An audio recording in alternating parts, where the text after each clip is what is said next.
Thousands of people gathered in the Vatican City today to see Pope Leo as he led his first ever service at St. Peter's Square. Pope Francis' successor called for peace in Ukraine and Gaza. David Culver reports on the life of the first American pope. Some take pride that he's from the U.S., others that he's Peruvian. But here in Rome, where Pope Leo XIV spent key chapters of his life pre-papacy, the folks we meet say he's been one of us for years. It was in the early 80s that Robert Prevost first came here to Rome, studying as a young seminarian right here at the Angelico. The Pontifical University of St. Thomas Aquinas. It's here he earned his doctorate in canon law with a thesis on leadership in the Augustinian order. He was also ordained a priest here in 1982. Not long after, he left Italy for Peru, where he spent a decade as a local pastor, seminary director, and teacher. But Rome came calling again. In 2001, Prevost returned to lead the entire Augustinian order. As prior general, the Eternal City became his home base for another decade plus. So this is where he lived those years as head of the Augustinian order worldwide. Just so happens to be across the street from the Vatican.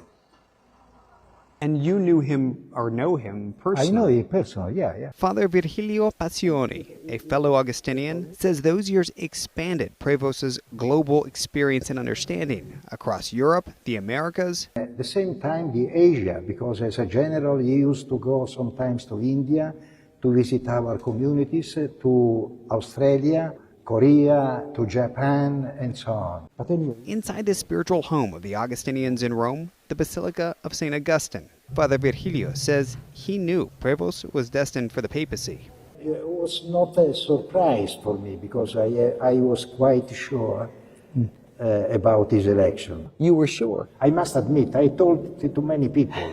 He says they met decades back and had lunch just a couple of months ago. He's a very kind person, very friendly, very discreet. And should Leo share Francis's devotion for this basilica, especially St. Monica, St. Augustine's mother, Father Virgilio says you might find him at this side altar, where he says several times Pope Francis would unexpectedly show up. Came out from the sacristy and I saw him and I called the other friars. There is the Pope in the church. And he was praying. Oh, yeah. And maybe Pope Leo will come here to pray too. Maybe. And if he does and is nostalgic for a meal on the way back to the Vatican, we hear you might find him here. This, apparently, one of his favorite restaurants, Pizzeria.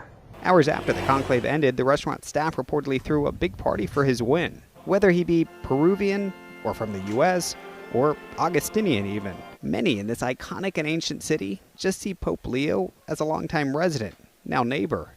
And those, like Father Virgilio, hope he'll still stop by, if only to tell him, Roberto, all the best.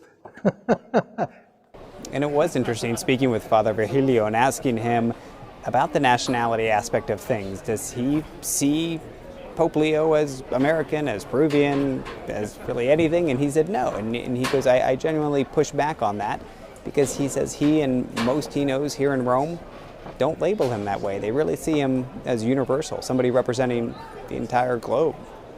David Culver, CNN, Rome.